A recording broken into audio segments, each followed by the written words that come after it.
जर संन्यासाच्या देशामध्ये तुमचा गावात आला तर तो पॅन्ट शर्ट घालून येतो, मग त्याने अंगावरती भगवत पंचायत दिलाय, असं डोक्यावर घालून दिलाय, वरती स्वतः आहे दुसऱ्या हातामध्ये कमंडल आहे आणि तो आपल्या गावात आला, कोण कौरवी नाही, हा संन्यासी आला, कोणाला झालं आता लाइटिंग कशी लागली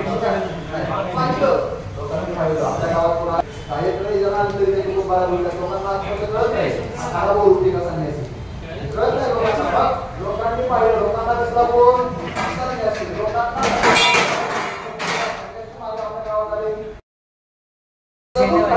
दर्शन करायचं असेल तर सगुण पाहिजे, नामस्मरण करायचं असेल तर सगुण पाहिजे. म्हणतात असं कसं, त्याचं उत्तर असं आहे की निर्गुण त्याला म्हणतात ज्याला नाव नाही, ज्याला रूप नाही, ज्याला रंग नाही, ज्याला वर नाही, रंग नाही, रूप नाही, त्याला म्हणतात निर्गुण.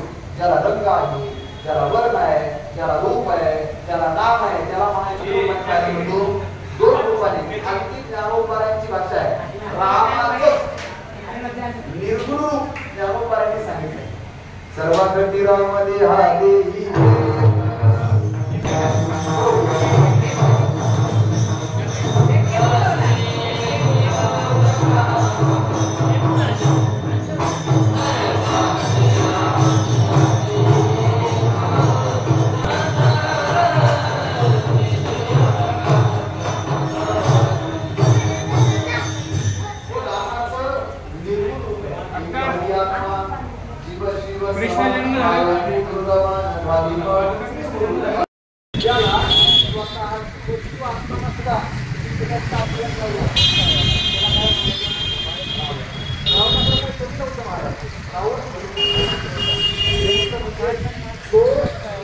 भगवान परमात्मा धर्माच्या रक्षणाकरता अधर्म वाढला म्हणजेच धर्माला ग्लानी आली, आणि मग ज्या ज्या वेळेला धर्माला ग्लानी येते आणि अधर्म वाढतो तेव्हा देवा तुझी भाषा आहे, यदा यदा ही धर्मस्य ग्लानिर्भवति भारत अभ्युत्थानम धर्मस्य तदा आत्मानं सृजामि अहम, तदा अहम आत्मानं सृजामि. देवा तू म्हणतोय तेव्हा मी स्वतः जन्माला येतो, तेव्हा मी साकार होतो, तेव्हा मी अवताराला येतो, आणि अवतार घेऊन करतो काय, परित्राणाय साधूनां विनाशाय च दुष्कृतां धर्म संस्थापनार्थाय संभवामि युगे युगे. विठ्ठल विठ्ठल.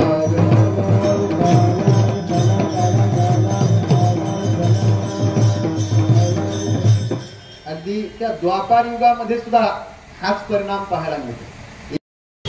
झाली होती त्यांनी जे दैत्य मारलेले आहे, माता त्यावेळेस दैत्य कोणते होते, प्रभू श्रीरामचंद्र जन्माला यायचे त्या काळाच्या दैत्यांचा विचार आहे. रावणासारखा महाभयंकर दैत्य कुंभकर्ण आहे, आता हे रावण कुंभ आणि आम्हाला देवाचं रूप आवडते. गोड तुझे रूप, गोड तुझे नाम, देई मज प्रेम सर्व काळ.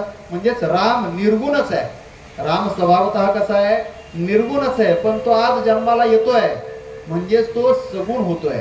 आणि मग सगुण होऊन तो आपल्यासाठी सोपा होतोय. आला ना वारूपा, तुका म्हणे झाला सोपा. असा सगुण होणारा भगवान परमात्मा त्याच्या सगुणत्वासाठी हेतू देताय तुकोबर आहे. आणि त्याला स्मरण करून देताय, देवा तू सगुण का होतोस? तर सगुण होण्याचं कारण आहे धर्म रक्षावया अवतार घेसी. देवा धर्माचं रक्षण करायचंय, धर्माची संस्थापना करायची आहे. याच्या करता तू सगुण होतो, याच्या करता तू अवतार घेतो, याच्या करता तू नामही धारण करतोस आणि याच्याच करता तू रूपही धारण करतोस. विठ्ठल विठ्ठल.